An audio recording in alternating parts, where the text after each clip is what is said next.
Kalau kita pengen dapat pemimpin yang adil, minimal ada dua hal yang mesti kita lakukan. Catat baik-baik, ada dua hal yang mesti kita lakukan. Yang pertama dari bawah ke atas. Yang kedua dari atas ke bawah. Apa maksudnya Beb dari bawah ke atas, dari atas ke bawah? Yang pertama kalau mau dapat pemimpin yang baik, perbaiki diri kita. Rasulullah mengatakan kama takunu yuwalla alaikum. Kualitas kalian menentukan kualitas pemimpin kalian. Kalau kalian baik, Allah akan berikan pemimpin yang baik. Kalian semakin dekat sama Allah, Allah akan berikan pemimpin yang soleh. Tapi kalau makin doyan kita maksiat, makin doyan kita melakukan kemungkaran, rakyat makin jauh sama Allah, Allah akan berikan pemimpin seperti itu ya ikhwan. Itu kata Nabi Muhammad SAW. Dari lahir sampai mati dikit-dikit ulama, dikit-dikit ulama, dikit-dikit ulama. Giliran milih pemimpin, ulamanya dibuang, yang diambil 200.000. Sorry Dia nambahin juga kalau dia jadi presiden LGBT nggak akan pernah bisa dilegalkan. Muhaimin Iskandar ngomong di salah satu wawancara kalau jadi presiden judi online diberantas. Setuju atau tidak? Setuju atau tidak? Tuh yang jawab nggak setuju jangan-jangan suka masang jadi online tuh. Berarti besok 14 Februari kalau milih presiden nomor berapa? Coba yang ikut hasil Istimewa Ulama angkat tangannya semua yang ikut hasil Istimewa Ulama angkat tangannya. Semua. Allahu Akbar. Allahu Akbar. Allahu Akbar. Habib kampanye. Bodoh amat.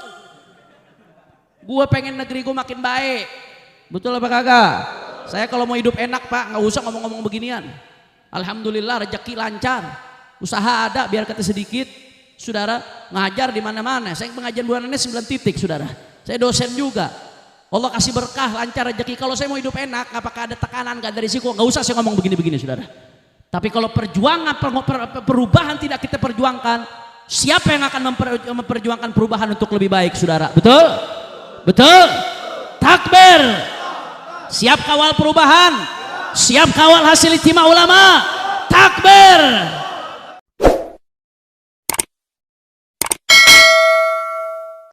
Kita semua angkat tangan, kita minta sama Allah. Mudah-mudahan tidaklah kita keluar dari tempat ini kecuali semua dosa kita diampuni oleh Allah. Yang sakit di antara kita Allah angkat penyakitnya, Allah sehatkan badannya.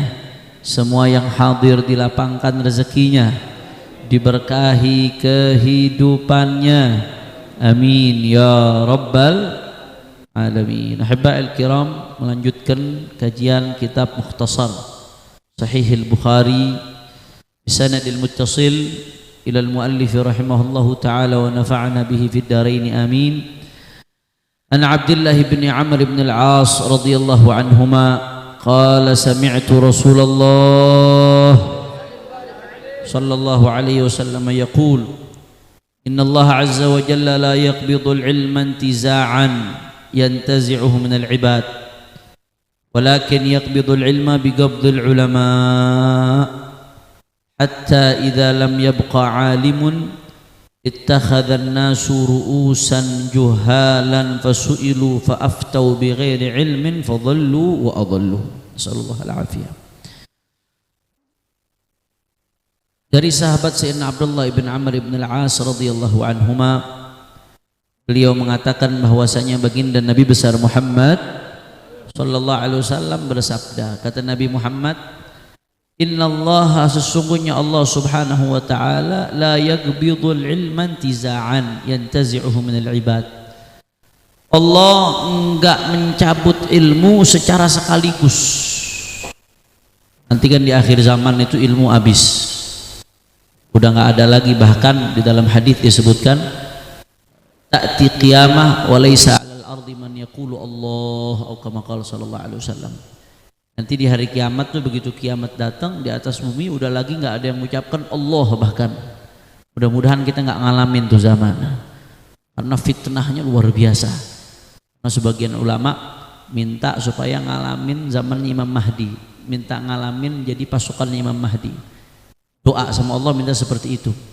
Tapi akhirnya dirujuk dari doa tersebut. Kenapa? Bukan nggak mau jadi pasukan Imam Mahdi, mau. Cuman zaman keluarnya Imam Mahdi aja tuh fitnahnya udah luar biasa, melewati masa-masa fitnah yang luar biasa. Khawatirnya boro-boro jadi pasukan Imam Mahdi, akhirnya jadi pengikutnya Dajjal ya kawan. Bagian ulama tuh sampai ngerujuk, nggak jadi dah, minta selamat aja dari Allah Subhanahu Wa Taala. Keadaannya udah parah, ilmu udah hilang tuh. Makanya selama masih banyak majelis-majelis ilmu berarti kiamat masih jauh nih. Kalau majelis ilmu masih berjalan berarti kiamat masih jauh. Ulama masih banyak, pesantren masih banyak, insya Allah kiamat masih lama tuh. Makanya kata Nabi SAW, Allah tuh nanti nyabut ilmu, la yakbidul ilman tizaan, secara langsung gitu. Yantazi'uhu minal ibad. Allah nggak nyabut ilmu langsung serp dicabut seperti itu secara langsung, enggak. Tapi bagaimana cara Allah perlahan-lahan nyabut ilmu? Walakin yakbidul ilma biqabdil ulama. Tapi Allah ngambil ilmu sedikit demi sedikit dengan ngambil para ulama. Di dalam apa namanya? Di dalam Al-Qur'an, nanqusuha min atrafiha. Ayatnya unsitu hadil ayat. Arda nanqusuha min atrafiha. Ala kulli hal, ada ayat yang menjelaskan tentang Allah Subhanahu wa taala tuh ngurangin bumi sedikit demi sedikit. Bumi itu sedikit demi sedikit dikurangin sama Allah Subhanahu wa taala. Jadi yang tadinya sekian hektar, sekian kilometer, sedikit demi sedikit dikurangin sama Allah Subhanahu wa taala, dan itu secara saintifik terbukti di atas muka bumi itu dulunya yang namanya daratan itu jadi satu, tahu-tahu berpecah dikit-dikit kurang. Tapi ada tafsiran lain ulama. Sebagian ulama mengatakan maksudnya Allah Ta'ala ngurangin bumi di Al-Quran itu ada ayat Allah tuh kurangin bumi sedikit demi sedikit dari pojok-pojoknya. Maksudnya apa? Maksudnya di situ para penerang bumi yang dikurangin, para ulama. Allah ambil pelan-pelan tuh. Jadi ilmu itu hilangnya bukan tiba-tiba hilang begitu aja, tapi ulama satu persatu dipanggil ke rahmatullah Subhanahu wa taala. Ya nggak usah jauh-jauh kita lihat kualitas ulama zaman dulu sama ulama zaman sekarang beda jauh. Ulama zaman dulu Imam Syafi'i, Imam Malik, Imam Ahmad, Ibn Hanbal, Imam Abu Hanifah, mujtahidin mutlak. Ulama ke generasi berikutnya pun nggak sedahsyat ulama generasi Syafi'i. Terus generasi berikutnya nggak sedahsyat generasi yang sebelumnya. Tidaklah datang satu zaman kecuali keadaannya lebih buruk dari zaman sebelumnya. Di zaman sekarang ulamanya nggak usah hebat-hebat ulama-ulamanya dulu, sekarang cuma tinggal ngelanjutin doang. Itu aja tuh udah kelihatan di situ, pelan-pelan berkurang. Segitunya masih banyak ilmu. Saya nggak mengecilkan ulama zaman sekarang. Cuman saya bicara kalau dibandingkan dengan ulama dulu. Al-fadlu lil mubtadi wa in ahsanal muqtadi. Al-fadl li salaf. Kita ini cuma ngelanjutin ulama-ulama dulu doang. Ulama sekarang an-nasakh wal lasak. Cuma copy paste dari ulama-ulama dulu. Semuanya udah qataluhu bahtan. Udah dibahas sama ulama-ulama terdahulu. Ulama zaman sekarang tinggal ngembangin doang. Artinya kualitas ulama zaman dulu lebih dahsyat kualitasnya, ikhwan. Itu aja tuh sudah menunjukkan berkurang. Maka makin lama makin wafat ulama, pelan-pelan Allah ambil ilmu, ikhwan. Tahu saya jauh-jauh, saya masih ngalamin yang namanya Sayyidil Imam Sultanul Ulama Al-Habib Salim bin Abdullah bin Umar Al-Syatiri, Syekhna Habib Salim Al-Syatiri, pimpinan Rubat Tarim pada masanya, adik dari Habib Hasan bin Abdullah bin Umar Al-Syatiri. Fotonya ada di situ tuh, sampingnya Abuya Habib Hasan bin Ahmad Baharun. Habib Salim Syatiri itu dijuluki Sultanul Ulama, sultannya ulama.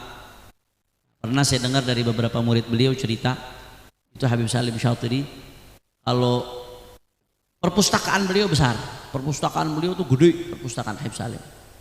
Akhirnya ada orang nanya, wahai Habib, ini antum perpustakaan segede begini, kapan antum bacanya? Kitab sebanyak ini nih, kapan antum bacanya, Bib? Boro-boro kita mau baca waktu, kadang-kadang mau wirid aja gak sempet. Antum nih kitab segini banyak kapan bacanya? Apa kata Habib Salim Syatiri? Ente jangan tanya aneh kapan bacanya, tanya aneh kapan aneh ngapalnya nih semua. Allah, Habib Salim baharul ilm. Kita kalau ngaji sama Habib Salim, aneh dulu ngaji biasanya setiap Jumat sore. Kita ngaji ke Syekhna Habib Salim setiap Jumat sore itu sampai dari jam 5 sore sampai jam 8 malam. Kita ngaji di Rauha di Rubat. Itu di situ yang dikaji diantaranya Sunan Turmudi. Kemudian diantara yang dibaca sama beliau di situ adalah Wasailul Usul ila Syama'il Rasul An-Nabhani. Diantara yang dibaca di situ juga Ada beberapa kitab dibaca di Roha Jumat sore itu. Itu Habib Salim kalau udah bahas sesuatu nih, nggak bahas sesuatu pembahasan kecuali nyebutin kitab khusus yang berkaitan dengan hal tersebut. Jadi kan ada kitab yang sifatnya umum, mencakup banyak bab. Ada ulama nulis kitab-kitab khusus yang berkaitan dengan bab tertentu. Yang berkaitan dengan bab tertentu, misalkan kalau di kitab fikih kan bab haid itu salah satu bab daripada bab-bab yang ada dalam kitab fikih. Tapi ada ulama nulis kitab khusus bahas haid. Seperti Syekhna Dr. Abdurrahman Segaf itu nulis kitab judulnya Al-Ibana wal Ifadah fi Ahkamil Haid wan Nifas wal Istihadah. Itu satu kitab khusus bahas haid. Babun nikah itu salah satu bab daripada bab-bab fikih. Kalau kitab fikih yang lengkap dari awal sampai akhir, Fathul Qarib, Fathul Mu'in, Minhaj, itu lengkap tuh. Di antaranya ada bab nikah. Tapi ada ulama nulis kitab khusus bab nikah. Ada namanya saya Habib Muhammad bin Salim bin Hafid nulis kitab namanya Al-Miftah li Babin Nikah dan seterusnya. Nah, Habib Salim kalau udah bicara tentang sesuatu hati yang aneh-aneh, bicara tentang hadrah nih, dufuf apa? Jab kitab. Ada ulama tuh yang nulis kitab khusus tentang dufuf, judul kitabnya ini. Bicara tentang apa? Sendal. Oh, ada tuh ulama yang nulis kitab khusus tentang sendalnya Rasulullah sallallahu alaihi wasallam, misalkan judul kitabnya ini. Wallah bahar ya akhi, bahar. Kalau kita catat tuh omongan Habib Salim tanpa diedit lagi jadi buku. Tanpa diedit lagi udah jadi buku, ikhwan. Saking sistematiknya, saking lengkap referensinya, saking luasnya pembahasan beliau. Asyik bisyik yudhkar. Kalau udah nyebutin sesuatu tuh dibahas panjang lebar sama Habib Salim Syafiri. Makanya beliau kalau ngajar kita apa-apa hatamnya lama karena saking luasnya penjelasannya. Nggak usah jauh-jauh, saya nggak usah bicara zaman Imam Syafi'i, zaman Imam Malik. Habib Salim Syafiri meninggal beberapa tahun lalu. Ada udah penggantinya sekarang yang selevel beliau, yang sekaliber beliau. Soroha, Anda belum nemuin. Yang selevel beliau, sekaliber beliau, belum nemuin. Berapa banyak ilmu beliau yang belum sempat diserap sama siapapun yang dibawa wafat oleh beliau. Sebagian mungkin udah diajarin sama murid-muridnya, sebagian sampai jadi majmu' kalam, beberapa tuh kalam Habib Salim Syafiri dikumpulkan jadi beberapa jilid kitab. Belum lagi karya beliau. Itu baru sebagian. Yang keserap sama muridnya mungkin saya yakin ya, yang keserap sama murid-muridnya yang ngaji sama beliau mungkin hanya sekian persen, sekian puluh persen.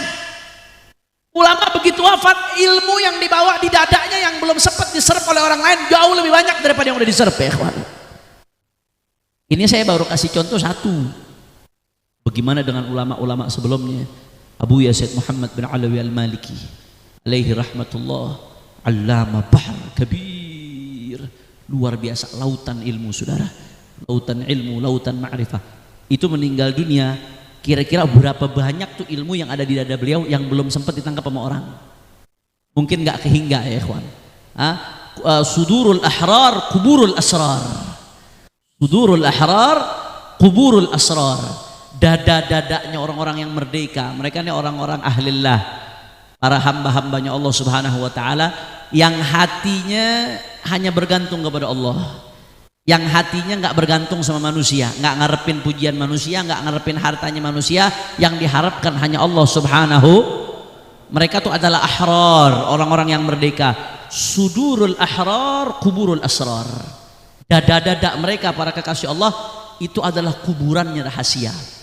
Banyak rahasia yang terpendam, yang tersembunyi di dada-dadanya para kekasihnya Allah subhanahu wa ta'ala. Makanya Allah ambil ilmu itu pelan-pelan dengan wafatnya ulama.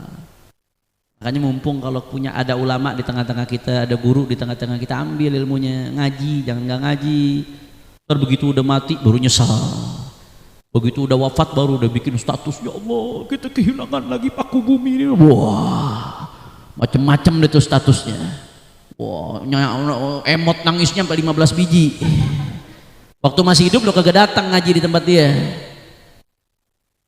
Sedih ulama wafat bagus, tanda ente masih ada iman. Sedih ulama wafat itu bagus, tanda ente itu ada kebaikan di hati ente. Tapi yang lebih baik lagi bukan cuma sedih ketika wafat, masih hidup ente manfaatin.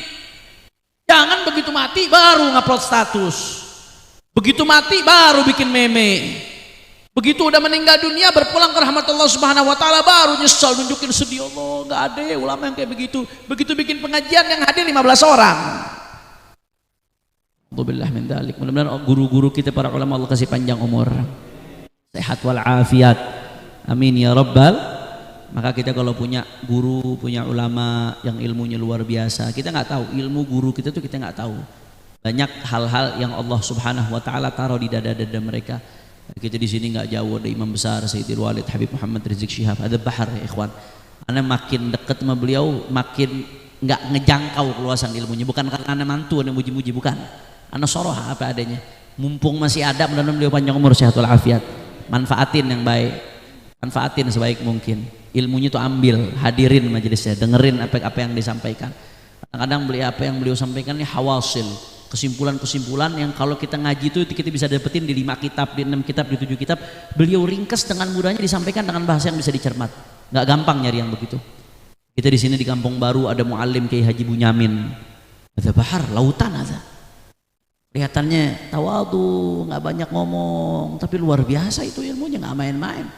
Itu dipuji sama gurunya beliau, Hadratus Syekh Kiai Haji Syafi'i Hadami, muallim Bunyamin. Mumpung beliau masih hidup, manfaatin ilmunya itu saudara. Mudah-mudahan beliau panjang umur sehat walafiat. Banyak kiai-kiai kita di Betawi, ada Kiai Haji Maulana Kamal Yusuf, ada Kiai Haji Mahfud Asirun, itu lautan-lautan ilmu itu.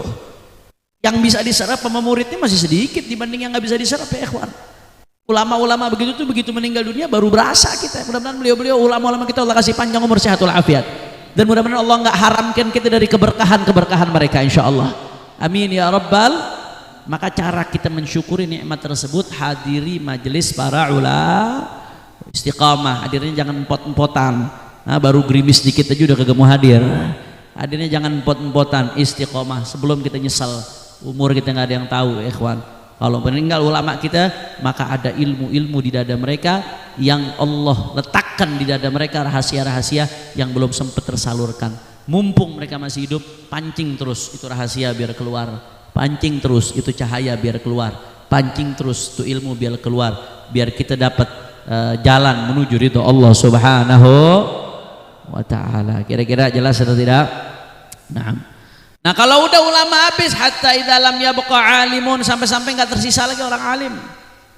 Kalau udah enggak tersisa orang alim, ittakhadhan nasu ru'usan yuhalan fasuilu faaftau bighairi ilmin fadhallu wa adhallu. Maka kalau sudah habis orang alim, orang-orang ittakhadhan nasu ru'usan juhalan, orang-orang menjadikan pimpinan-pimpinan yang bodoh. Di sini sebagian ulama menjelaskan maksudnya ru'us. Ya, di sini ada yang menjelaskan maksudnya adalah pimpinan negara. Imam, ru'us ini imam, rais. Ada yang maksudnya seperti itu, ada yang menjelaskan karena dulu-dulu itu di antara syarat imam. Kita kalau kita baca siasah syariah, nanti kita akan singgung sedikit setelah ini. Kalau kita baca siasah syariah, kalau kita baca politik Islam, ini ada syarat yang hampir syarat pemimpin negara yang mungkin udah ratusan tahun nggak terpenuhi. Apa diantaranya? Kaunuhu mujtahidan. Syaratnya harus sampai ke tingkatan mujtahid. Mujtahid itu levelnya Imam Syafi'i, Imam Malik, Imam Abu Hanifah, Imam Ahmad bin Hanbal. Harus bisa ngegali hukum dari Al-Quran dan Sunnah. Itu salah satu syarat al-imamul a'zam, syarat pemimpin negara. Itu di kitab fiqh itu. Ini aja nih udah hampir nggak ketemu kita yang model begini. Boro-boro ya Allah, panjang dah urusannya dah. Panjang urusannya kalau kita membahas itu urusannya. Mungkin udah sekian ratus tahun nggak ketemu yang seperti itu. Sulit. Jadi kalau kita ngelihat fikih, sebetulnya pemimpin negara ya harus orang alim. Karena syaratul mujtahid, dia harus bisa ngegali hukum dari Al-Quran dan Sunnah. Karena supaya dia menghukumi orang dengan hukumnya Allah Subhanahu. Nah, tapi kita nggak usah jauh-jauh dah ke situ, minimal kita dapat yang mau merujuk kepada para ulama, minimal yang begitu dah kita dapat minimal ikhwan. Nanti akan kita bahas setelah ini insyaallah. Nah, tapi sebagian ulama menafsirkan maksudnya ru'us di sini ay ru'us fil ilm, ru'us fid din, pimpinan dalam agama yaitu ulama. Jadi begitu orang alim udah habis, akhirnya yang dijadikan panutan dalam urusan agama orang-orang bodoh. Walaupun pakai imamah kayak ban bajai saudara, walaupun dia pakai imamah segede-gedenya, walaupun punya majelis, walaupun bisa ceramah, tapi bodoh. Berapa banyak ya ikhwan? Mohon maaf. Dulu ulama-ulama kita selalu ngingetin, Allah fil da'wah, fil ilm qabla da'wah. Allah fil ilm qabla da'wah. Ini kalau di hadis ini bicara nanti akhir zaman udah nggak ada ulama, orang-orang bodoh jadi panutan. Kita lihat di zaman sekarang aja, gak usah jauh-jauh, ulama masih ada, tapi berapa banyak orang bodoh yang dijadiin panutan, nggak ngerti ilmu tapi diposisikan seolah-olah ulama, jadi rujukan. Banyak kayak model begitu, yang penting viral. Nah, zaman sekarang berapa banyak yang penting mu'alim seperti apa lagi, hafal kitab berbiji-biji, kalau nggak viral nggak dihargain. Yang penting viral. Kalau viral baru dianggap ulama. Kalau nggak viral seolah-olah bukan ulama. Padahal tolak ukurnya bukan itu. Ulama yang benar-benar faham, kata Imam Al-Haddad, rasikhul qadam fil ilmi was sunnah, betul-betul faham kalamullah dan sunnahnya baginda Nabi besar Muhammad sallallahu alaihi wasallam, betul-betul faham syariatnya Allah, itu ulama. Kalau bahasa kita sekarang di Indonesia, yang belajar itu tuntas, belajar fikih benar-benar sesuai dengan tingkatannya, dari Safina ke Fathul Qarib ke Zubat, naik lagi ke Fathul Mu'in, naik lagi sampai Minhaj, betul-betul ngerti syariatnya Allah, betul-betul paham akidah seperti apa, betul-betul paham itu yang namanya adab akhlak seperti apa, itu ulama. Rasikhul qadami fil kitabi was sunnah, kata Imam Al-Haddad, betul-betul dalam pemahamannya terhadap Al-Quran dan sunnahnya baginda Nabi besar Muhammad sallallahu alaihi wasallam. Tolak ukurnya bukan berarti viral. Saya bukan berarti musuhin viral, banyak yang viral tapi ulama luar biasa banyak. Kita lihat, alhamdulillah, kita bersyukur di medsos ini dipenuhi dengan video-video orang-orang seperti Ustadz Abdul Samad, orang-orang seperti Buya Yahya, Walid Habib Rizik, masih banyak yang alim-alim yang viral tuh banyak. Cuman kadang-kadang yang masalah, kadang-kadang yang digandrungin yang nggak ada ilim.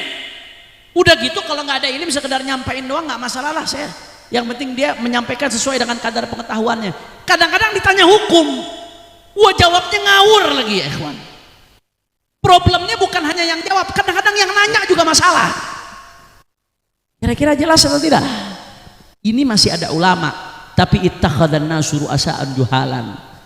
Orang menjadikan panutan orang-orang bodoh, dijadikan panutan orang-orang yang nggak ngerti, dijadikan panutan. Ini cambukan buat diri saya sendiri sebelum yang lainnya. Nah, untuk kita lebih semangat lagi menggali syariatnya baginda Nabi besar Muhammad. Makanya jangan sembarangan ya ikhwan, jangan sembarangan. Kalau udah kita jadikan orang-orang bodoh sebagai panutan, fa'aftau bi'ghairi ilm, akhirnya mereka fatwa tanpa ilmu, kata Rasulullah, fadallu wa adallu. Akhirnya apa yang terjadi? Manusia tersesat, dallu wa adallu, dan orang-orang itu orang-orang bodoh yang dianggap sebagai ulama, adallu, mereka menyesatkan umatnya baginda Nabi besar Muhammad sallallahu alaihi wasallam. Hati-hati dan nasihat juga buat para ulama ya. Jangan sok tahu.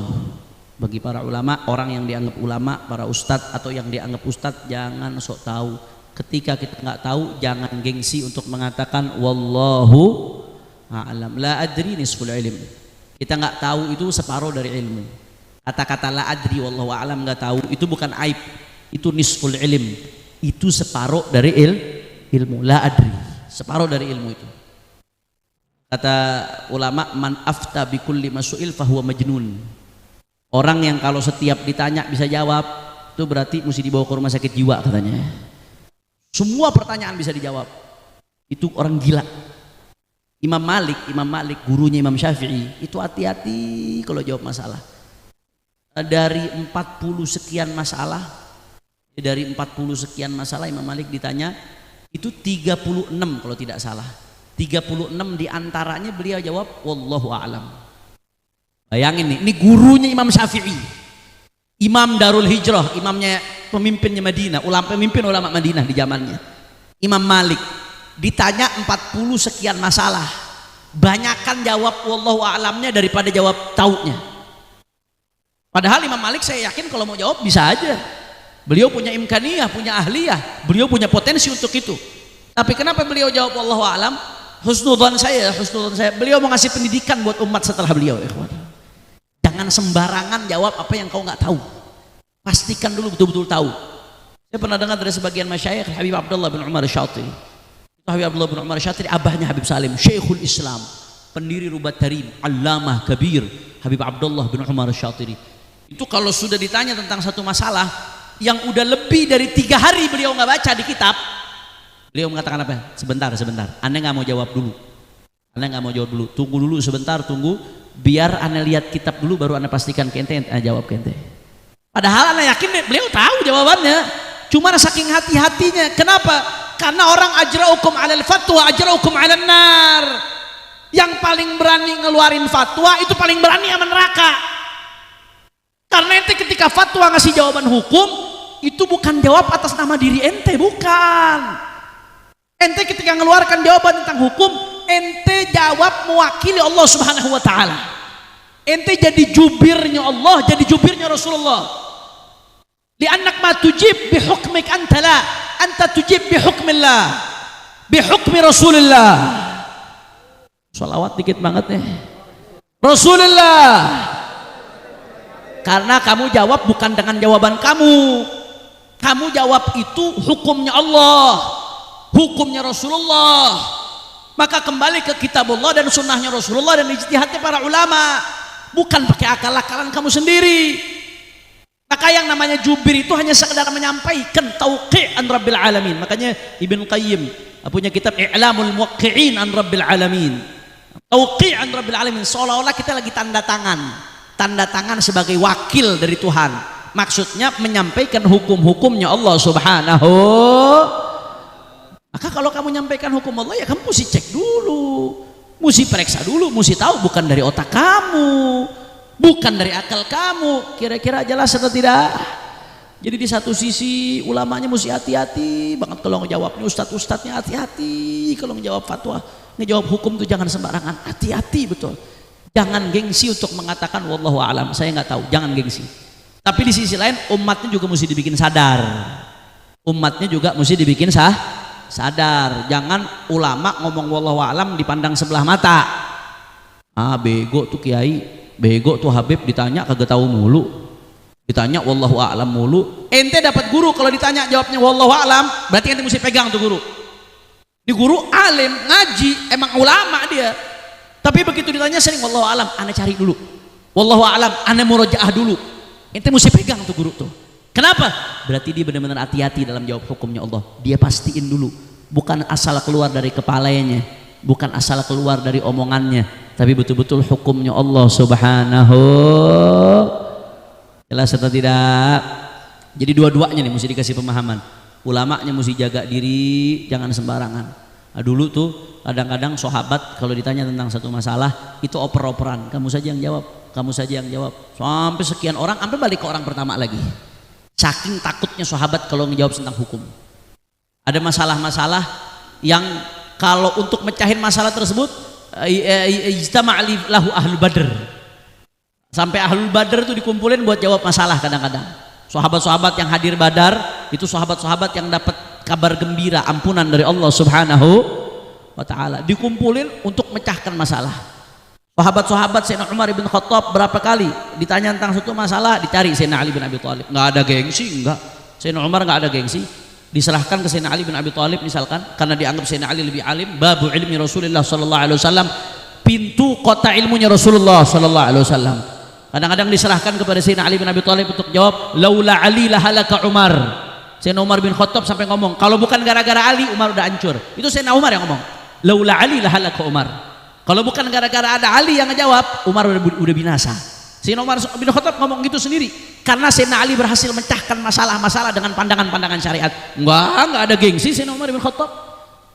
Diserahkan untuk orang lain menjawab, ya ikhwan. Jadi itu di satu sisi yang namanya ustadz, yang namanya ulama nggak boleh ada kata gengsi. Kalau nggak tahu bilang nggak tahu. Kalau ragu pastikan dulu, buka dulu kitabnya. Apa hukumnya? Pastikan sampai betul-betul ente punya perangkat yang cukup untuk menjawab hukum. Kemudian betul-betul bisa memastikan insya Allah ghalaba ala dhannik dhannan qawiyan. Kau punya dugaan yang kuat bahwasanya jawaban itu benar dengan dasar yang kuat, baru jawab. Selama belum tahu, mendingan daripada ente tanggung jawab berat nanti di hadapan Allah, mendingan bilang nggak tahu. Malu sebentar di hadapan manusia tapi selamat di hadapan Allah Subhanahu wa taala. Kira-kira jelas atau tidak? Apalagi dulu Syekhna Dr. Profesor Dr. Muhammad bin Abdul Qadir Al-Aidrus di Ahqaf itu, mantan dekan guru saya. Beliau musyrif bahas saya, Profesor Dr. Muhammad Abdul Qadir Al-Aidrus. Beliau itu pembimbing skripsi S1 saya tentang hisbah, tentang amar ma'ruf nahi munkar. Beliau tuh saya ingat banget tuh di kelas. Ini salah satu penyebab musibah kata beliau di zaman sekarang, al-fatawa al-mubashirah. Kata Syekhna Dr. Muhammad Abdul Qadir Idrus, salah satu penyebab musibah di tengah umat Islam itu fatwa-fatwa siaran langsung. Fatwa-fatwa siaran langsung. Yang akhirnya ulama itu begitu ditanya, dia harusnya murojaah dulu, tapi karena gengsi akhirnya dia jawab. Akhirnya banyak jawaban-jawaban yang bikin kacau di tengah umat. Fatwa mubasyirah. Kata Syekhna Dr. Muhammad Abdul Qadir, itu salah satu penyebab musibah. Bahkan kata beliau berapa banyak pertumpahan darah di Timur Tengah diakibatkan karena fatwa mubasyirah. Fatwa-fatwa siaran langsung, ditanya di depan publik langsung ngejawab karena gengsi. Kalau dibilang nggak tahu, gengsi, langsung ngejawab. Akhirnya jawabannya ngaco, bikin umat ribut, bikin umat jadi kacau, menyesatkan umat. Itu salah satu penyebab musibah. Ini cobaannya berat, nggak gampang zaman sekarang. Apalagi sekarang banyak jenis-jenis live. Ada live TikTok, ada live Instagram, ada live YouTube. Sambil live ada pertanyaan masuk. Kalau politikus ya sih jawabnya emang urusan dunia, dari otaknya dia. Tapi kalau ulama nggak bisa sembarangan. Silahkan kalau mumpuni jawab. Anda nggak merendahkan ulama yang bisa fatwa mubasyirah dan mereka punya kemampuan. Kita terima kasih banyak kepada mereka. Kita butuh ulama-ulama yang hebat, yang luar biasa ya ikhwan. Ulama-ulama yang memang mumpuni, yang jawaban-jawabannya luar biasa, saudara, sesuai dengan syariat Rasulullah SAW. Kita sangat butuh kepada mereka. Tapi yang kita khawatirkan ketika ada hal-hal yang nggak tahu, jangan pernah gengsi untuk mengatakan wallahu. Nah, dan umatnya mesti kita ingatkan, jangan pernah memandang rendah ulama gara-gara ngomong wallahu a'lam. Kalau Anda memandang rendah ulama gara-gara ngomong wallahu a'lam, maka yang akan Anda pandang rendah adalah orang-orang seperti Imam Malik radhiyallahu taala anhu wa ardhah. Tapi faktanya justru mereka adalah imamul a'immah, ulamanya para ulama, pemimpinnya para ulama, pewarisnya baginda Nabi besar Muhammad. Kira-kira jelas atau tidak? Mudah-mudahan ulama-ulama kita Allah kasih panjang umur, sehat walafiat. Mudah-mudahan Allah nggak haramkan kita dari keberkahan mereka. Mudah-mudahan Allah Subhanahu wa taala kasih kita taufik untuk terus belajar dari para ulama sampai kita wafat panjang umur, sehat walafiat dalam keadaan nuntut ilmu insyaallah. Dalam keadaan di barisannya para ulama. Ala hadhihi niyyah likulli niyyah salihah bisirril Fatihah. A'udzubillahi minasyaitonir rajim. Bismillahirrahmanirrahim. Alhamdulillahirabbil alamin arrahmanir rahim maliki yaumiddin. Iyyaka na'budu wa iyyaka nasta'in ihdinas siratal mustaqim. Siratal ladzina an'amta 'alaihim ghairil maghdubi 'alaihim wala. Yang kedua yang ingin saya sampaikan pada kesempatan kali ini sebentar lagi Indonesia akan menghadapi hajatan besar. Pemilu 14 Februari 2024. Mudah-mudahan ini negeri dijaga oleh Allah Subhanahu wa taala.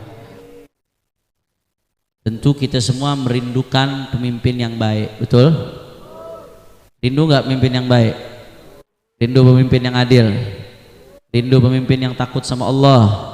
Mudah-mudahan Allah kasih kita pemimpin yang seperti itu. Karena pemimpin yang baik ini luar biasa. Imam Al-Haddad dalam kitabnya Al-Fusul Al-Fikriyah wal Usul Al-Hikamiyah, Imam Al-Haddad itu mengatakan salah satu, kalau kita mau bicara perbaikan, kalau mau dunia baik, kalau mau negeri baik, bangsa baik, kata Imam Al-Haddad, harus ada imamun adilun munsifun hasanus sirah salihus sarirah mustaqimus siyasah. Ada nasu kalam Al-Haddad. Kata Imam Al-Haddad, kalau mau negeri ini baik, bangsa baik, dunia baik secara keseluruhan, al-alam, bahkan beliau bicara al-alam, dunia secara keseluruhan, maka harus ada imamun, pemimpin adilun yang adil, munsifun yang betul-betul objektif, ngerangkul semua kalangan, salihus sarirah kepribadiannya baik, hasanus sirah track recordnya bagus, mustaqimus siyasa lurus di dalam mengatur rakyatnya. Itu kalau mau pemimpin, kalau mau negeri kita baik, saudara. Makanya pemimpin baik ini ikhwan nggak main-main.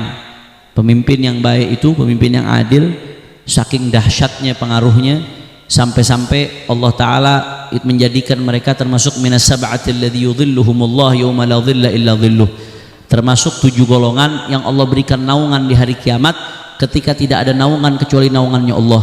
Salah satunya apa? Imamun adil. Pemimpin yang adil itu nanti di akhiratnya dapat AC, saudara. Bahasa kitanya itu begitu tuh. Di akhiratnya nyaman bener. Ketika orang di padang mahsyar ketakutan, dia dapat naungannya Allah Subhanahu wa taala. Itu bahasa saya tuh, di akhirat dapat AC, bahasa saya. Maksudnya dapat naungan Allah. Bahkan saking luar biasanya pemimpin yang adil, itu sampai-sampai dalam Az-Zawajir an Iktirafil Kabair, Al-Imam Ibnu Hajar Al-Haytami mengutip satu hadis bahwasanya Rasulullah bersabda, yaumun min imamin adil khairun min ibadati sittina sanah. Itu kata Rasulullah, satu hari dari pemimpin yang adil itu lebih baik daripada ibadah 60 tahun. Jamaah majelis suraya itu ada yang sanggup sholat 60 tahun gak berhenti-berhenti, nggak usah jauh-jauh 60 tahun. Coba besok malam habis sholat isya, selesai sholat isya wirid sebentar, ente ambil mushaf Al-Quran, habis itu sholat 2 rakaat, sholat takbiratul ihram Allahu Akbar, rakaat pertama 10 juz, habis itu rakaat kedua 10 juz lagi, salam-salam, udah mau azan subuh. Kira-kira sanggup apa kagak? Nah, paling besoknya pakai koyok dari ujung kaki ke ujung pala urusannya. Itu baru semalaman tuh, nggak berhenti, kita nggak sanggup, bagaimana 60 tahun. Nah, kata Rasulullah, andai kata ada pemimpin yang adil yang soleh, itu satu harinya dia lebih besar daripada 60 tahun ibadah. Kok bisa, Beb? Iya, soalnya orang kalau ibadah sunnah ya, khususnya di sini ibadah sunnah, itu manfaatnya qasir, manfaatnya buat diri dia sendiri. Dia yang ngerasain bagus, harus, itu yang begitu harus, cuman yang ngerasain dirinya sendiri. Tapi kalau pemimpin adil, pemimpin baik, itu andai kata dia wali kota, bupati, punya jutaan rakyat, dia gubernur, punya belasan sampai puluhan juta rakyat, dia presiden, punya ratusan juta rakyat, satu kebijakan baik dia buat, satu kebijakan yang adil yang dia buat, jutaan, belasan juta, puluhan juta, ratusan juta rakyat merasakan manfaatnya. Saudara, sallu ala Nabi Muhammad. Oh, dampaknya nggak main-main, pemimpin adil dampaknya nggak main-main, ikhwan. Makanya luar biasa. Sampai-sampai dalam satu athar disebutkan, innallaha yaz'u bisultan ma la yaz'u bil Qur'an. Kadang-kadang nih Allah Subhanahu wa taala mencegah satu keburukan dengan perantara tangan kekuasaan. Apa yang tidak dicegah dengan Al-Qur'an? Maksudnya apa, Beb? Jangan salah paham. Jangan dianggap saya mengatakan kekuasaan lebih besar dari Al-Qur'an. Hasya wa kallah. Al-Qur'an kalamullah la yuqaran. Yang namanya Al-Qur'an itu kalamullah, nggak bisa dibandingkan dengan apapun, Saudara. Tapi maksudnya apa di sini? Maksudnya kadang-kadang ada orang dinasehatin pakai Quran, kalau Allah, kalau Rasul, kagak mau denger. Kalau tangan kekuasaan turun tangan, ditangkep, dihukum, dikasih tindakan, baru nggak ngerti. Banyak nggak yang begitu? Banyak nggak yang begitu? Banyak. Saya kasih contoh dulu di Jakarta. Di Jakarta nih dulu nih, di Jakarta Utara ada tempat maksiat gede, namanya Alexis. Jamaah Huraidoh tahu Alexis? Ah, lu tahu dari mana lo? Mesti dipertanyakan tuh, tahu tuh. Tempat pelacuran, boleh tempatnya. Ngetop luar biasa. Itu yang namanya habaib, kiai, ulama belasan tahun. Qala Allah, qala Rasul, sampai mulut berbusa minta ditutup kagak didengerin. FPI dulu belasan tahun mengen supaya Alexis ditutup, kagak didengerin. Akhirnya apa yang terjadi? 2017 Allah kasih waktu itu Pak Anies Baswedan jadi gubernur. Benar-benar Allah kasih beliau panjang umur, sehat walafiat. Datang ulama-ulama, Pak Anies, Pak Gubernur, ini bahaya nih Pak, ini tempat maksiat, ini bisa ngerusak masyarakat ini Pak, ini bisa ngundang murka Allah Pak, tolong ditutup Pak. Beliau setuju, nggak pakai lama Pak Bu, satu lembar kertas sama satu pulpen, tanda tangan, nggak pakai berhari-hari, nggak pakai belasan tahun, nggak pakai banyak ngomong, cuma dengan selembar kertas sama satu buah pena, satu tanda tangan, tempat yang belasan tahun nggak bisa ditutup berhasil ditutup, saudara. Allahu Akbar. Masya Allah, itulah kekuatan wewenang kekuasaan. Makanya sekali lagi saya mau tanya, jawab yang kompak nih, suaranya lemes-lemes banget, nggak biasanya begini. Kayak pengen nggak dapat pemimpin adil? Kurang kompak, kurang semangat. Pengen dapat pemimpin adil, pengen dapat pemimpin yang saleh, pengen dapat pemimpin yang baik. Takbir. Maka kalau kita pengen dapat pemimpin yang adil, minimal ada dua hal yang mesti kita lakukan. Catat baik-baik, ada dua hal yang mesti kita lakukan. Yang pertama dari bawah ke atas, yang kedua dari atas ke bawah. Apa maksudnya Beb dari bawah ke atas, dari atas ke bawah? Yang pertama, kalau mau dapat pemimpin yang baik, perbaiki diri kita. Rasulullah mengatakan kama takunu yuwalla alaikum.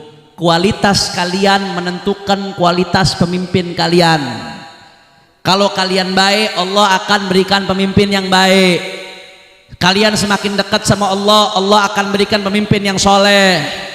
Tapi kalau makin doyan kita maksiat, makin doyan kita melakukan kemungkaran, rakyat makin jauh sama Allah, Allah akan berikan pemimpin seperti itu ya ikhwan. Itu kata Nabi Muhammad SAW. Dan ayat yang senada dengan ini ada dalam Al-Quran. Nanti kita bahas dalam kesempatan lain, saudara. Jadi jangan sampai kita cuma sibuk nuding orang lain aja, nggak nuding diri kita sendiri. Teriak-teriak pengen dapat pemimpin yang adil, tapi masih kagak sholat. Teriak-teriak mau dapat pemimpin yang adil, tapi sholat subuh kesiangan. Banyakkah yang model begitu? Teriak-teriak mau dapat pemimpin adil, tapi anak bini keluar rumah nggak pakai jilbab. Teriak-teriak mau dapat pemimpin adil, tapi masih main judi online. Makanya saya di berbagai provinsi saya sampaikan. Saya keliling saudara, di Kalimantan, di Sumatera, di Jawa, di berbagai provinsi saya sampaikan saudara. Ini kita tinggal hitungan hari nih, 14 Februari tinggal hitungan hari ya ikhwan. Sebentar lagi tinggal hitungan hari ya ikhwan. Maka ya ikhwan, ya jadikan kesempatan bulan Rajab ini untuk kita lakukan taubat nasional. Ya, saya nggak bercanda. Taubat nasional, sampaikan di mana-mana. Taubat nasional. Kita jadikan bulan Rajab ini syahrul istighfar, bulannya ampunan Allah, untuk kita lakukan istighfar nasional.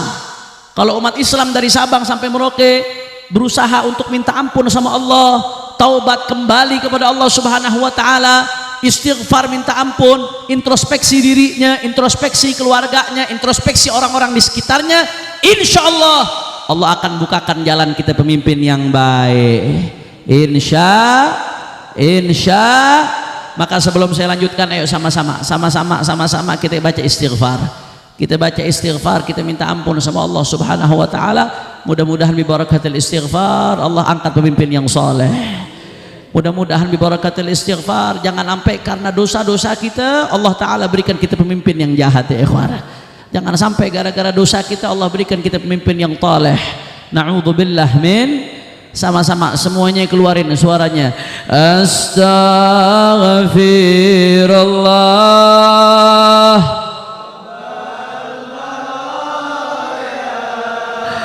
Astaghfirullah. Astaghfirullah.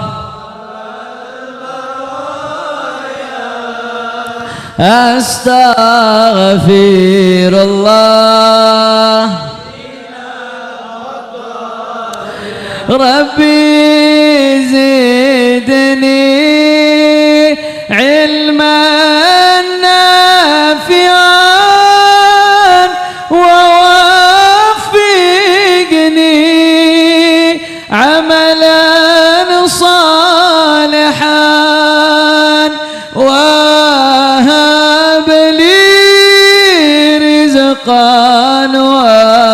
واسعا وتب علي توبة الله وتب علي توبة نصوحا أستغفر الله. Ya Allah, minal khataya astaghfirullah. Astaghfirullah. Mudah-mudahan taubat kita diterima oleh Allah Subhanahu wa taala. Mudah-mudahan dosa-dosa kita diampuni oleh Allah. Mudah-mudahan Allah jaga kita enggak maksiat lagi sampai husnul khatimah. Sampai husnul khatimah. sampai husnul khatimah. Amin ya rabbal alamin. Itu yang pertama. Kira-kira jelas atau tidak? Jadi kalau mau dapat pemimpin yang baik, yang pertama dari bawah ke atas, perbaikin rakyatnya, Allah akan kasih kita pemimpin yang baik, ikhwan. Yang kedua dari atas ke bawah. Dari atas ke bawah maksudnya bagaimana?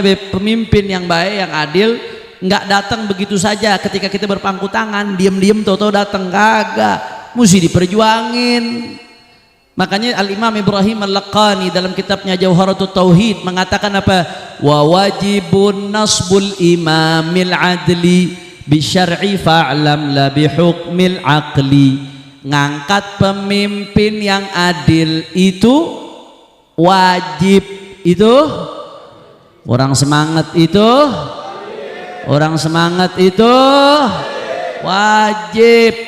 Makanya nasbul imam hukumnya fardu kifayah, nasbul imamil adil hukumnya fardu kifayah. Ngangkat pemimpin yang adil hukumnya fardu kifayah.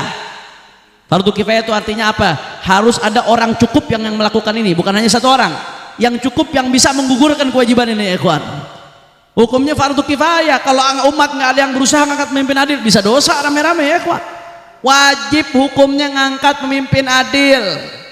Makanya nggak boleh kita milih pemimpin gara-gara fanatisme kelompok. Yang penting kelompok saya, mau fasik kayak mau brengsek kayak mau bagaimana tetap saya pilih, yang penting kelompok saya. Haram.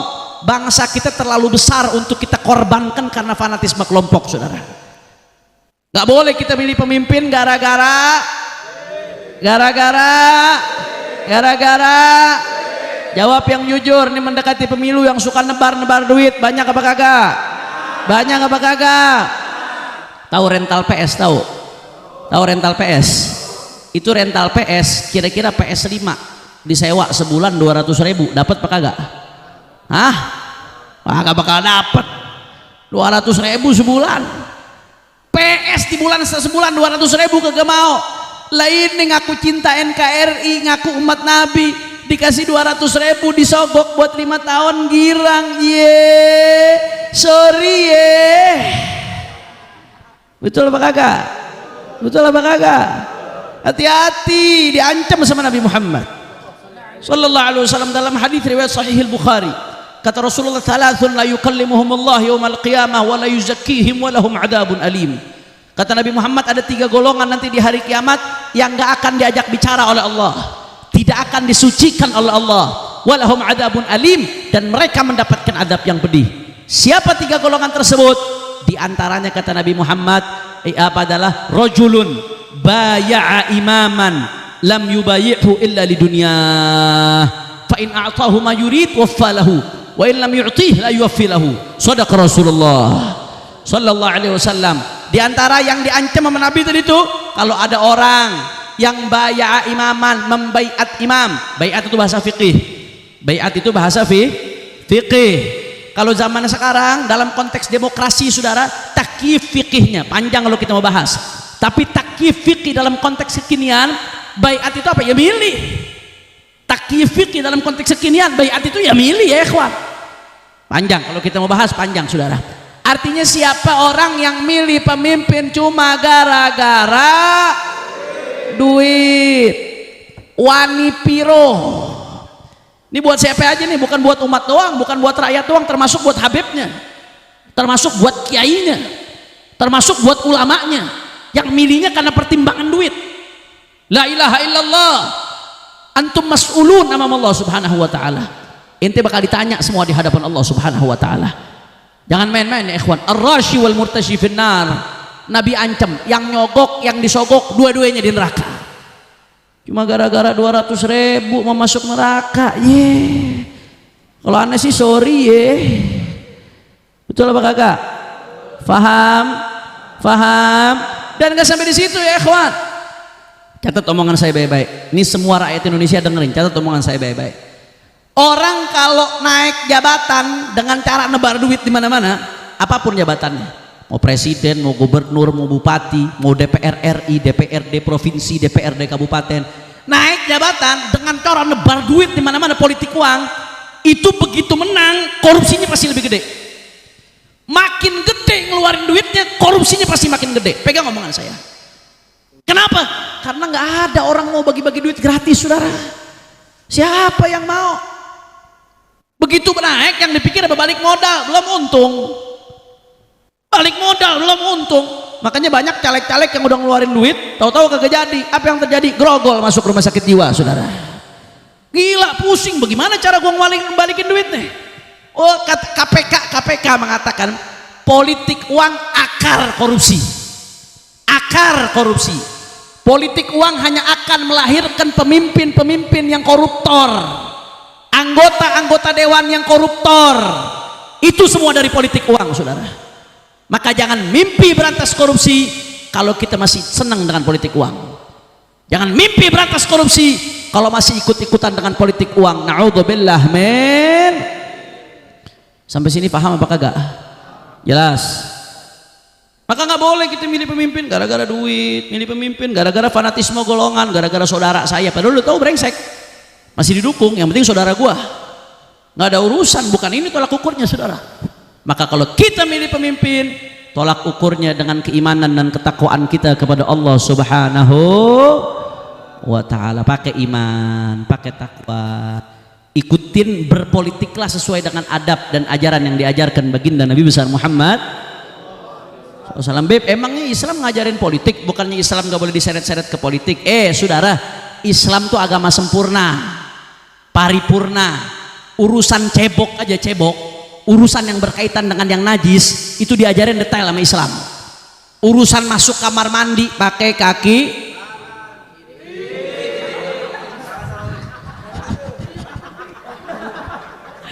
panjang umur sehat walafiat itu.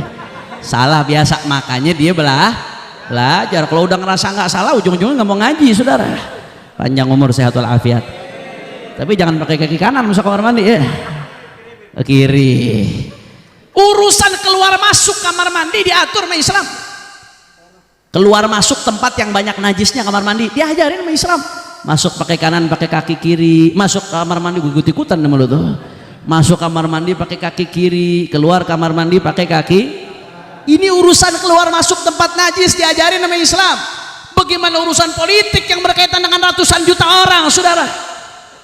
Apa iya nggak diajarin sama Islam? Ya, politisasi agama haram. Catat baik-baik. Politisasi agama hukumnya haram. Apa artinya politisasi agama, Habib? Menggunakan agama sebagai untuk kepentingan politiknya pribadi, untuk kepentingan politik kelompoknya. Agama dijadiin alat buat jualan, haram. Padahal dia nggak memperjuangkan agama. Itu namanya jual ayat-ayat Allah Subhanahu wa Ta'ala. Politisasi agama haram. Itu namanya ishtara bi ayatillahi thamanan qalila. Dia berikan ayat-ayat Allah dengan harga yang murah. Tapi islamisasi politik hukumnya wajib. Maksudnya apa islamisasi politik? Berpolitik dengan cara yang diajarkan oleh Islam tuh saking ngajarin politik sampai ulama nulis kitab-kitab khusus tentang politik Islam. Al-Imam Al-Mawardi punya kitab judulnya Al-Ahkam As-Sultaniyah wal Wilayat Ad-Diniyah. Al-Imam Al-Haramain punya kitab judulnya Ghiyathul Umam fi Tiyatiz Zulam. Tebal segini, khusus bahas politik Islam. Dan masih banyak lagi ulama-ulama kita yang nulis politik Islam. Terus lu bilang Islam gak bahas-bahas politik, lu mau bakar tuh kitab ulama. Kira-kira jelas apa kagak? Kalau nggak paham jangan banyak ngoceh. Jelas? Paham? Maka kalau milih pemimpin gimana, Beb? Cari pemimpin yang kriterianya paling mendekatin syarat-syarat yang disebutin nama agama. Ente sebagai muslim, amalin agama ente bukan hanya di masjid. Amalin agama ente bukan hanya ketika sholat, tapi amalin agama ente termasuk ketika bernegara. Dan konstitusi kita menjamin kita untuk mengamalkan ajaran negara, saudara. Amalin. Cari yang paling mendekati kriteria yang disebutkan oleh para ulama. Oh, kalau saya mau jelaskan panjang, Pak. Kalau saya mau jelaskan bagaimana kriteria pemimpin menurut Islam panjang ya, ikhwan. Saya cuma mau ngasih kisi-kisi. Minimal kalau kita mau milih pemimpin baik eksekutif atau legislatif, saudara, parlemen, anggota parlemen, DPR RI, DPRD provinsi, DPRD kabupaten, DPD RI. Kalau mau milih pemimpin, lihat 3 hal yang mesti diperhatikan. Ada berapa hal yang mesti diperhatikan? Lihat 3, bukan nomor 3 ya. Lihat 3 hal. Apa maksudnya 3 hal, Habib, yang mesti dilihat? Yang pertama surah. Yang pertama apa? Yang kedua sariroh. Yang kedua yang ketiga siroh, yang ketiga apa? Coba diulangin, ada berapa semuanya? Yang pertama, yang kedua sariro, yang ketiga siroh. Surah maksudnya apa, Beb? Yang pertama yang mesti dilihat fisiknya, mampu nggak dia fisiknya menjalankan amanat, itu diatur dalam syariat. Makanya Imam Mawardi dalam kitab Al-Ahkam As-Sultaniyah itu bahas, nggak boleh milih pemimpin yang nggak bisa ngelihat, nggak boleh milih pemimpin yang nggak bisa dengar, nggak boleh milih pemimpin yang bisu, nggak bisa bicara. Bagaimana dia mau ngelihat rakyatnya? Bagaimana dia mau dengar keluhan rakyatnya? Bagaimana dia mau berkomunikasi dengan rakyatnya kalau bisu? Di antara syarat yang disebutkan oleh Imam Mawardi, an salamatul a'dha min naqsin yamna'u min istifa'il harakah wa sur'atin nuhud. Dia nggak boleh kena penyakit yang menyebabkan dia susah bergerak. Seperti orang yang udah stroke di atas tempat tidur kagak bisa bergerak, udah di atas kursi roda nggak bisa ngapa-ngapain. Nggak boleh ya ikhwan, dia mau ngurus dirinya aja susah, apalagi ngurusin rakyatnya. Jelas apa kagak? Saya nggak nyindir siapapun, ini bicara soal kriteria syariat, dan ini dituangkan dalam undang-undang. Dalam undang-undang itu harus sehat jasmani rohani, ada dalam undang-undang calon presiden itu ada, itu harus sehat jasmani rohani, saudara. Itu yang pertama. Yang kedua apa tadi yang mesti dilihat? Sariroh. Kalau tadi pertama surah itu rupa. Yang kedua sariroh. Sariroh itu artinya sebetulnya hati, tapi maksudnya sariroh di sini kepribadiannya, personalitinya. Bagaimana kita lihat personality? Apa yang mesti dilihat dari personality, Habib? Apa yang mesti dilihat dari pertama? Lihat beriman nggak dia sama Allah. Karena Al-Quran yang intinya orang Islam ngaku wabil islami dina wabi Muhammadin SAW wabil Qur'ani imama, yang setiap hari ngaku Al-Quran sebagai imam kita, ngaku beriman sama Al-Quran. Berapa ayat di Al-Quran yang ngatur milih pemimpin kafir hukumnya haram. Makanya mesti dicek pertama kali, beriman gak dia sama Allah, muslim gak dia. Yang kedua yang mesti kita lihat apa? Bertakwa gak dia sama Allah. Jangan sampai kita punya pemimpin yang gak sholat, jangan sampai kita milih pemimpin yang gak puasa di bulan Ramadan, jangan sampai kita milih pemimpin, saudara, yang masih suka maksiat, demen mabok, demen lihat porno, saudara, sampai kayak bocor tuh tenggorokan. Jelas atau tidak? Faham? Kenapa kita mesti lihat ketakwaannya?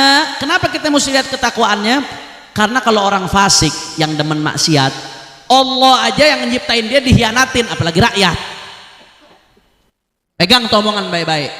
Kenapa kita harus lihat ketakwaan calon pemimpin?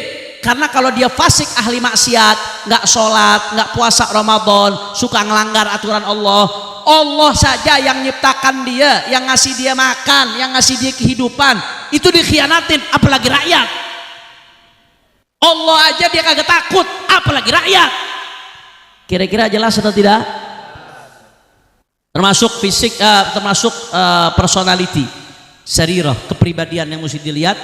Apa diantaranya? Kecerdasannya. Karena zakat, kecerdasan dalam mengelola negara itu penting. Nggak bisa sembarangan. Orang-orang yang nggak punya kecerdasan nggak bisa mengelola negara, ikhwan. Nah, kita mau ngatur keluarga aja mesti paham, apalagi ngatur negara. Termasuk keberaniannya, syaja'ah. Syaja'ah itu termasuk yang dipertimbangkan kata Imam Al-Mawardi. Nah, itu yang berkaitan dengan sarirah. Yang ketiga sirah. Yang ketiga apa? Sirah. Apa itu sirah? Track record, rekam jejak. Ente kan sekarang udah zamannya googling, tinggal cek, lihat rekam jejaknya. Kalau dia pernah mimpin, amanat nggak dia? Kalau pernah punya jabatan, amanat nggak dia? Jujur nggak dia? Pernah korupsi nggak dia? Kalau memang dia pernah punya jabatan, berprestasi nggak dia? Itu track record tuh. Bagaimana gagasan-gagasannya? Kalau dia pernah mimpin, gimana hubungannya sama ulama ketika mimpin? Bukan cuma butuh ulama ketika mau nyalon doang, pas mimpin tuh bagaimana hubungannya sama ulama? Koordinasi nggak sama ulama kalau ngambil kebijakan? Bagaimana dia dalam mengatur akhlak rakyat? Perhatian nggak sama akhlaknya rakyat? Itu track record. Kira-kira jelas atau tidak? Jadi yang mesti dilihat ada berapa? Yang pertama, yang kedua, yang ketiga, cari yang surah, sarirah, sirahnya terbaik. Baik kita cari pemimpin negara atau kita cari anggota dewan. Besok nih ini pertimbangan BB istikharah. Sebelum milih ini dari sekarang istikharah, minta petunjuk kepada Allah Subhanahu. Orang yang bakal ente pilih bukan sekedar nyoblos, itu akan dipertanggungjawabkan di hadapan Allah karena menyangkut nasib rakyat, nasib bangsa, nasib negara. Istikharahin baik-baik, pikirin baik-baik, pertimbangin baik-baik, pakai akal sehat, pakai hati nurani. Habib, saya udah pertimbangin nih Bib, nomor 1, nomor 2, nomor 3 saya udah timbang-timbang mana yang sirahnya paling bagus, sarirahnya paling bagus, sirahnya paling bagus. Tapi semakin saya timbang, saya makin pusing Beb. Akhirnya ujung-ujungnya minum Panadol merah Beb. Ini bagaimana Beb? Saya nggak tahu nih jawabannya Beb. Mana yang terbaik yang saya mau pilih? Nggak usah pusing, tanya sama ulama. Kita ini nikmat dari kecil hidup sama ulama kita. Dari kecil sama ulama, begitu lahir mau minta doa yang dicari siapa? Ulama. Gedean dikit akikah yang dicari siapa? Ulama. Gedean dikit mau nyunatin, mau disunat yang dicari siapa? Dokter. Ulama kagak bisa nyunatin. Ustadz Haris nyunatin meleset urusannya. Minta doanya sama ulama. Gedean dikit mau kawin nyari minta doa yang dicari siapa? Ulama.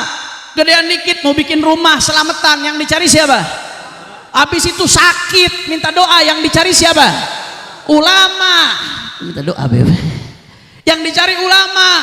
Habis itu mati mau ditahlilin, mau ditalkinin, mau didoain, mau disolatin yang dicari siapa?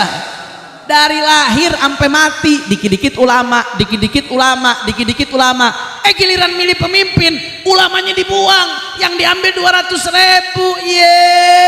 Sorry Jelas atau tidak? Paham atau tidak? Waduh, gua kalau udah bahas ginian semangat 45 udah dah. Masya Allah, doain biar panjang umur sehat walafiat.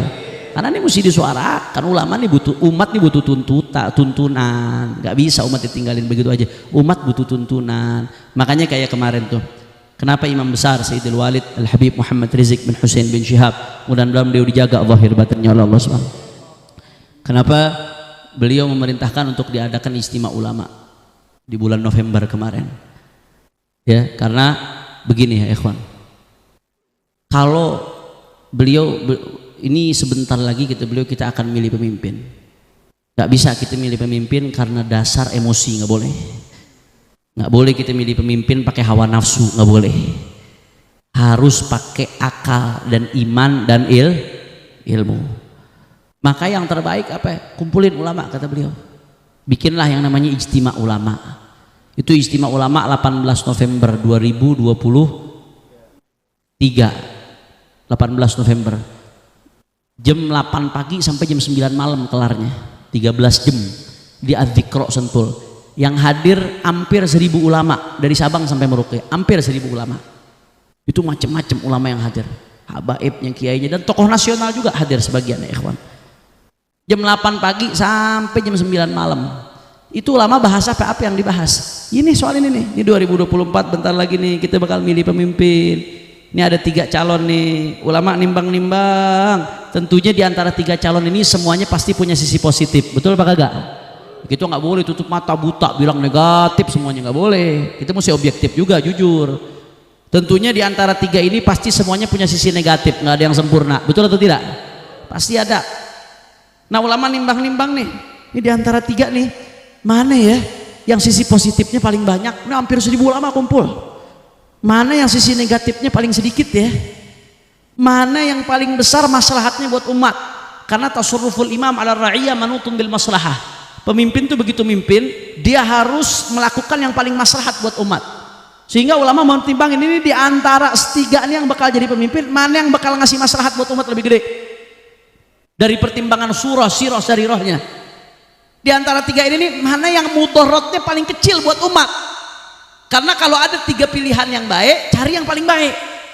3 pilihan yang mendatangkan maslahat buat umat, cari yang paling maslahat. Kalau ada pilihan yang baik dan buruk, cari yang baik, buang yang buruk.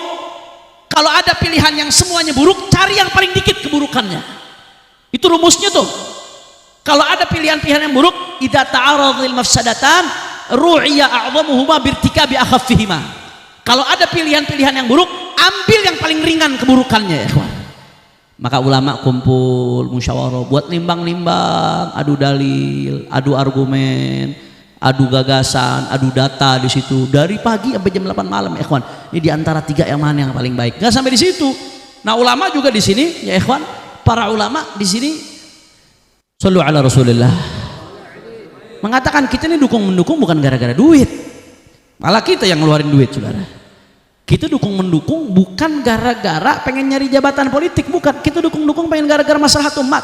Maka nggak boleh asal dukung-mendukung. Nanti kalau ada calon yang mau didukung, harus ada perjanjian politik yang disebut fakta integritas. Itu perjanjian politik, ya ikhwan. Fakta integritas. Itu kontrak politik. Ada 13 poin kurang lebih. Disusun tuh sama ijtima ulama. Semuanya nggak ada yang berkaitan dengan pribadi. Semuanya nggak ada yang berkaitan hanya dengan kelompok tertentu. Semuanya buat kemaslahatan umat, buat kemaslahatan NKR. Apa diantaranya 13 poin itu, Beb? Diantaranya 1, kita minta supaya NKRI dan Pancasila betul-betul dijaga. Bagus atau tidak? Yang kedua diantaranya kita minta supaya betul-betul jangan sampai PKI bangkit lagi. Bagus atau tidak? Kita minta juga yang ketiga supaya revolusi akhlak ditegakkan. Nggak boleh ada hal-hal yang bertentangan dengan nilai-nilai ketuhanan Maha Esa. Bagus atau tidak? Kita minta juga, saudara, supaya ada keadilan sosial. Jangan sampai yang kaya makin kaya, yang miskin makin miskin.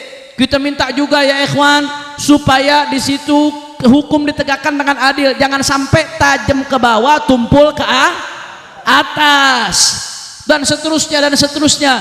Akhirnya apa yang terjadi? Setelah ulama musyawarah hampir 1000 ulama ini berkumpul dari pagi jam 8 pagi sampai jam 9 malam, akhirnya mereka sepakat di antara 3 calon ini yang terbaik, yang paling besar maslahatnya buat umat, yang paling kecil mudaratnya buat umat adalah nomor 1. Alhamdulillah.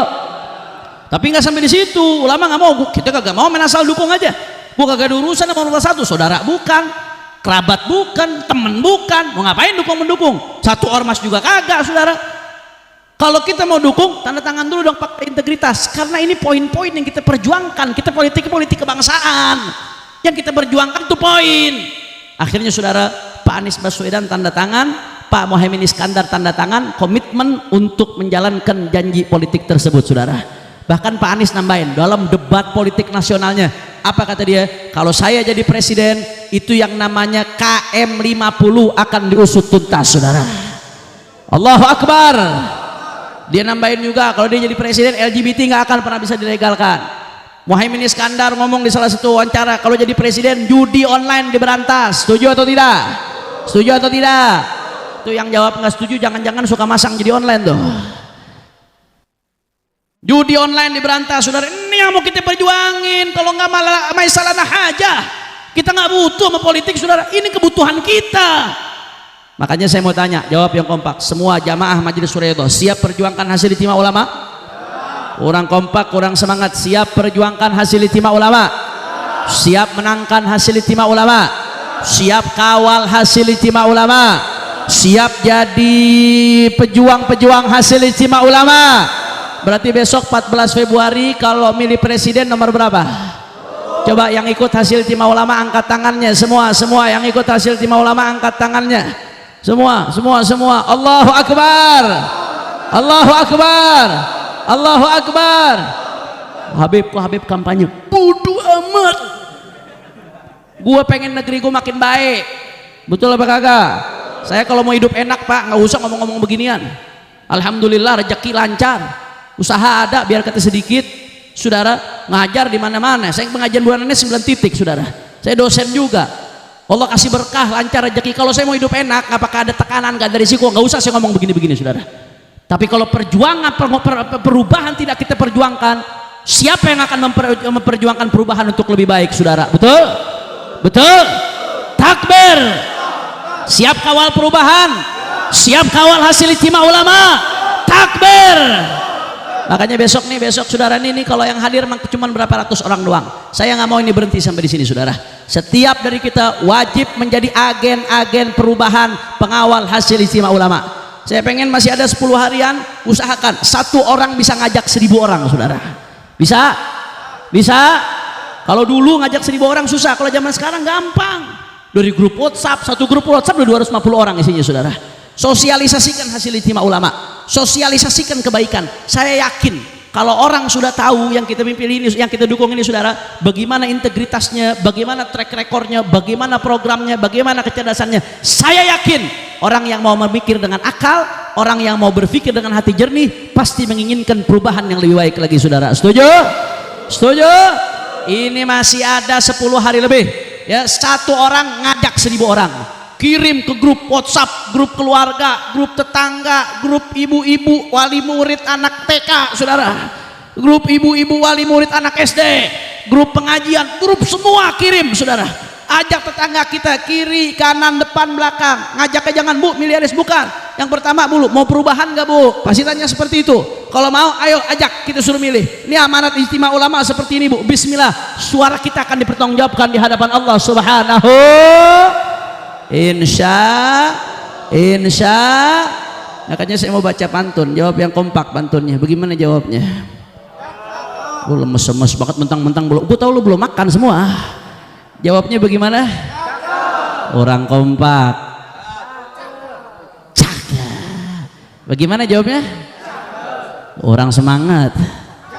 Nah, emang lu paling cakep loh.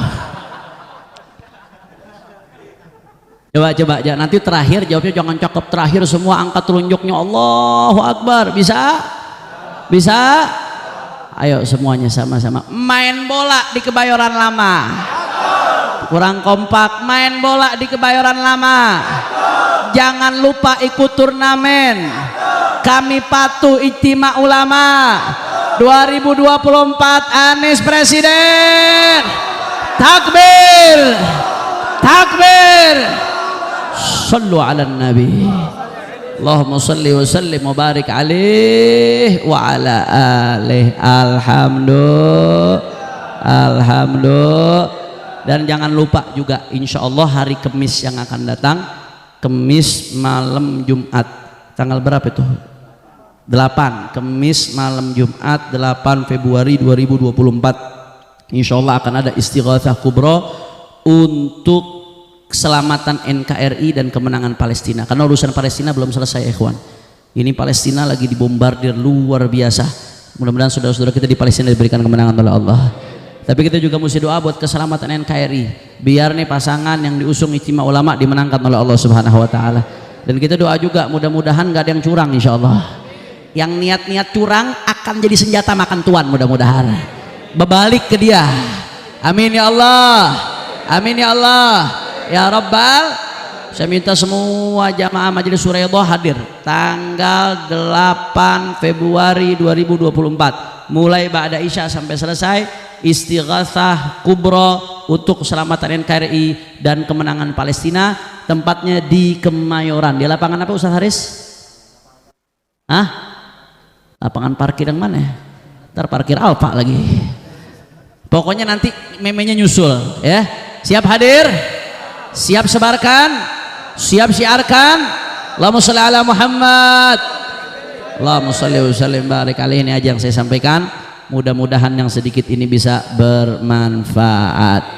Amin ya rabbal alamin. Dan terakhir kita tutup seperti biasa dengan doa, kemudian nanti kita lanjutkan dzikrul jalalah. Saya minta kepada guru kita Al Habib Ali Al-Kaf untuk baca doa. Saudara, masya Allah, mudah-mudahan Allah kasih beliau panjang umur, sehat walafiat insya Allah.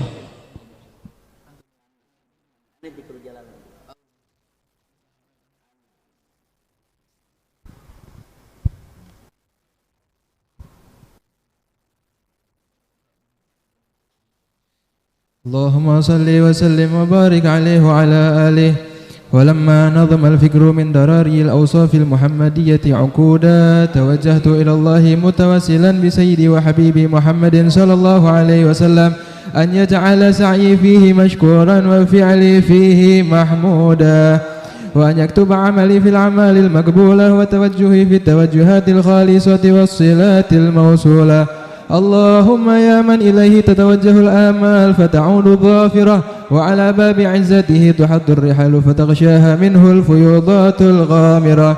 نتوجه إليك بأشرف الوسائل لديك سيد المرسلين عبدك الصادق الأمين سيدنا محمد الذي عمت رسالته العالمين أن تصلي وتسلم على تلك الذات الكاملة مستودع أمانتك وحفيظ سرك وحامل راية دعوتك الشاملة الأب الأكبر المحبوب لك والمخصص بالشرف الأفخر في كل موطن من مواطن القرب ومظهر قاسم إمدادك في عبادك وساكي كؤوس إرشادك لأهل ودادك سيد الكونين وأشرف الثقلين العبد المحبوب الخالص المخصوص منك بأجل الخصائص اللهم صل وسلم عليه وعلى آله وأصحابه وأهل حضرة اقترابه من أحبابه اللهم إنا نقدم إليك جاه هذا النبي الكريم ونتوسل إليك بشرف مقامه العظيم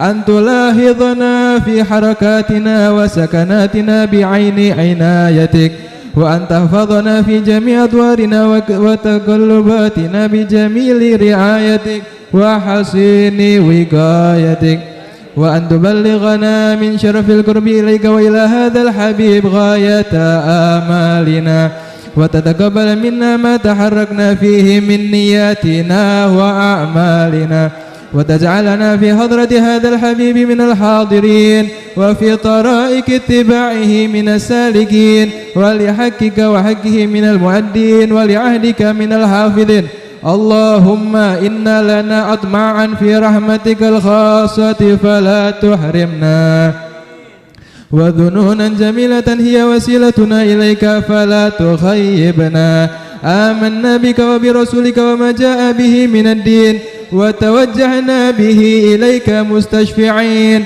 أن تقابل المذنب منا بالغفران والمسيء بالإحسان والسائل بما سأل والمؤمل بما أمل وأن تجعلنا ممن نصر هذا الحبيب ووازره ووالاه وظاهره وعم ببركته وشرف وجهته أولادنا ووالدي وأهل كترنا ووادي وجميع المسلمين والمؤمنين في جميع الجهاد وأدم راية الدين القوي في جميع الأقطار منشورة ومعالم الإسلام والإيمان بأهلها معمورة معنا واكشف اللهم كربة المكروبين واقضي دين المدينين واغفر للمذنبين وتقبل توبة التائبين وانشر رحمتك على عبادك المؤمنين أجمعين واكفي شر المعتدين والظالمين وابسط العدل بولاة الحق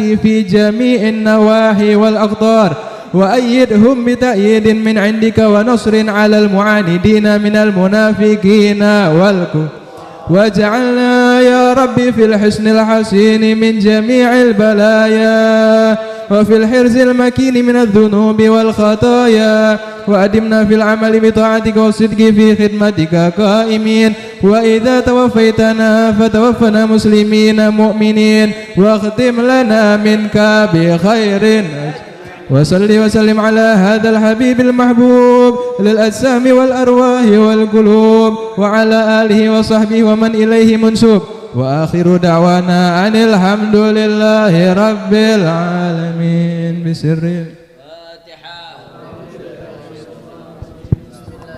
الحمد لله رب العالمين الرحمن الرحيم مالك يوم الدين إياك نعبد وإياك نستعين اهدنا الصراط المستقيم صراط الذين أنعمت عليهم غير المغضوب عليهم ولا الضالين. Sebelum kita tutup dengan zikrul jalalah, saya mau semuanya kita baca Fatihah. Yang pertama untuk almarhum Al-Habib Hasan Al-Habsyi, ya, salah satu pejuang. Beliau penasehat Front Persaudaraan Islam di Sulawesi Tengah. Nah, salah satu cucu daripada guru tua Al-Habib Idrus bin Salim Al-Jufri. Pamannya Habib Rifki Al-Habsyi yang di Taman Na'a tuh, yang di depan. Nah, di Palu malam hari ini meninggal dunia. Mudah-mudahan Allah ampuni dosa-dosanya, Allah angkat derajatnya, Allah terima semua amal ibadahnya, Allah jadikan kuburnya raudhah min riyadhil jannah. Ala hadhihi niyyah Fatihah. Minasyaitonir rajim. Bismillahirrahmanirrahim. Alhamdulillahirabbil alamin. Arrahmanir rahim maliki yaumiddin. Iyyaka na'budu wa iyyaka nasta'in ihdinas siratal mustaqim. Siratal ladzina an'amta 'alaihim ghairil maghdubi 'alaihim waladdallin. Dan juga Habib Soleh hari ini berhalangan hadir karena kurang sehat. Beliau lagi kurang sehat. Mudah-mudahan Allah kasih beliau sehat wal afiat insyaallah. Lahadhin niyyah likul niyyah salihah bisirril Fatihah. Bismillahirrahmanirrahim. Alhamdulillahirabbil alamin arrahmanir rahim maliki yaumiddin. Iyyaka na'budu wa iyyaka nasta'in ihdinas siratal mustaqim. Siratal ladzina an'amta 'alaihim ghairil maghdubi 'alaihim waladdallin. Ayo sama-sama zikrul jalalah yang khusyuk, kita minta sama Allah Subhanahu wa taala. Qala sallallahu alaihi wasallam afdalu ma qultuhu ana wan nabiyyuna min qabli la ilaha illallah Muhammadur Rasulullah la ilaha illallah Muhammadur Rasulullah la ilaha illallah Muhammadur Rasulullah sallallahu alaihi wasallam la ilaha illallah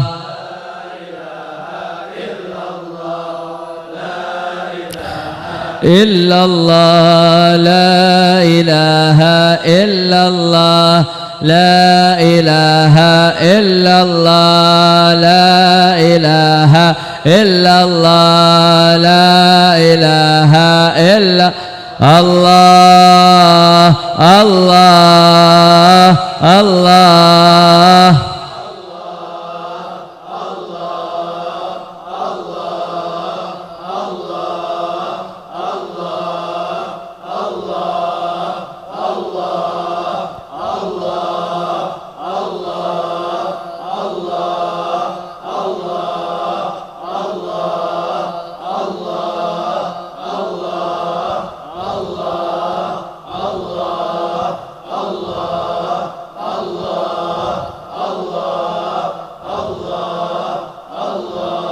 Allahu la ilaha illallah Muhammadur Rasulullah la ilaha illallah Muhammadur Rasulullah la ilaha illallah Muhammadur Rasulullah sallallahu alaihi wasallam la ilaha illallah